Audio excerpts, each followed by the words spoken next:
Astrology ప్రకారం ఈ December 8వ తేదీ ఆదివారం నుండి వారం మొత్తం మేషరాశి వారు ఎటువంటి శుభ అశుభ ఫలితాలను పొందుతారో తెలుసుకోవాలంటే ఈ వీడియోని స్కిప్ చేయకుండా పూర్తిగా చూడండి. అలాగే తప్పకుండా మా ఛానల్ని సబ్స్క్రైబ్ చేసుకోండి. జ్యోతిష్య శాస్త్రం ప్రకారం ఈ వారం మేషరాశి వారికి శుభాలే అధికంగా ఉన్నాయి. ఈ ఎక్కడా కూడా వెనక్కి తిరిగి చూడాల్సిన అవసరం లేనేలేదు. మరీ ముఖ్యంగా ఆస్తిపాస్తులకు సంబంధించి కీలకమైన నిర్ణయాలను తీసుకోవడానికి ఇది అనుకూలమైన సమయం అవుతుంది. రిజిస్ట్రేషన్ వ్యవహారాలకు, అగ్రిమెంట్లు చేయించుకోవడానికి, భూములు కొనుగోలు చేయడానికి, ఆయకం నుండి బయటపడడానికి, అప్పుల భారాన్ని తగ్గించుకోవడానికి ఇలా అన్నింటికీ కాలం అనుకూలిస్తుంది. కాబట్టి ఇంతటి విలువైన సమయాన్ని వృధా చేసుకోకుండా సద్వినియోగం చేసుకునే ప్రయత్నం చేయండి. ఈ వారం మేషరాశి వారికి డబ్బులు ఎక్కువ ఖర్చు అయినప్పటికీ వాటిల్లో ఉపయోగపడే ఖర్చులే ఎక్కువగా ఉంటాయి. బాధ్యతలతో కూడిన ఖర్చే ఎక్కువగా ఉంటుంది. పైగా ఈ ఖర్చు వలన మీ మనస్సుకు ఆనందం కలుగుతుంది, మానసిక తృప్తి లభిస్తుంది, బాధ్యతలు నెరవేరుతాయి. ఈ సమయంలో మీరు అందరి దగ్గర సలహాలు తీసుకున్నప్పటికీ మీకు ఏది తోచితే అదే చేస్తారు. ప్రయాణాల వలన లాభం ఉంటుంది. వృత్తి, ఉద్యోగ మరియు వ్యాపారాలన్నీ సజావుగా సాగుతాయి. అయితే మేషరాశి వారికి చెందిన స్త్రీలు మాత్రం ఆరోగ్యం విషయంలో తగిన జాగ్రత్తలు తీసుకోవాల్సి ఉంటుంది. ఈ వారం మేషరాశి వారికి ఆదివారం మరియు గురువారాలు చక్కగా అనుకూలిస్తాయి.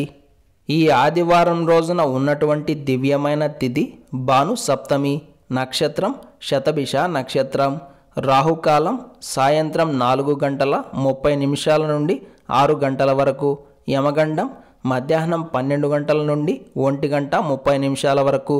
అలాగే ఈ రోజు యొక్క శుభ సమయాలు ఉదయం 8:45 నుండి 9:16 వరకు, అలాగే రాత్రి 6:50 నుండి 7:36 వరకు. ఈ రోజు యొక్క పంచాంగం ప్రకారం నిశ్చితార్థాలకు, క్రయ విక్రయాలకు, అగ్రిమెంట్ల వ్యవహారాలకు, నూతన వస్త్రాభరణాలను ధరించడానికి కాలం అనుకూలంగా ఉంది. అలాగే ఈ రోజంతా శుభప్రదంగా సాగడానికి, ముఖ్యమైన పనులు విజయవంతంగా పూర్తి కావడానికి ఉదయం నిద్రలేచి స్నానం చేసి సూర్యుడికి ఆర్ఘ్యం ఇవ్వండి. అలాగే ఒక నూలుపోగును తీసుకొని ఓం గణపతయై నమః అంటూ 7 ముడులు వేసి ఆ దారాన్ని బయటకు వెళ్ళేటప్పుడు వెంట పెట్టుకుని వెళ్ళండి. ఇలా చేసి దినచర్యను ప్రారంభం చేస్తే చేసే ప్రతి పనిలో విజయం దక్కే అవకాశాలు ఏర్పడతాయి. ఈరోజు ఆదివారం మరియు సప్తమి రెండూ కూడా కలిసి వచ్చాయి కాబట్టి భాను సప్తమి అని చెప్తారు.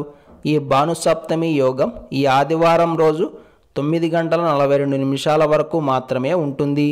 ఈ సమయంలో మీరు చేసే దానాలకు, స్నానాలకు, హోమాలకు విశేషమైన పుణ్యం ప్రాప్తిస్తుంది. ఏది ఏమైనా ఈ రోజున ఎవరైతే సూర్యదేవుడిని విశేషంగా ఆరాధన చేస్తారో వారికి సకల కోరికలు నెరవేరుతాయి, అష్ట ఐశ్వర్య భోగభాగ్యాలు ప్రాప్తిస్తాయి.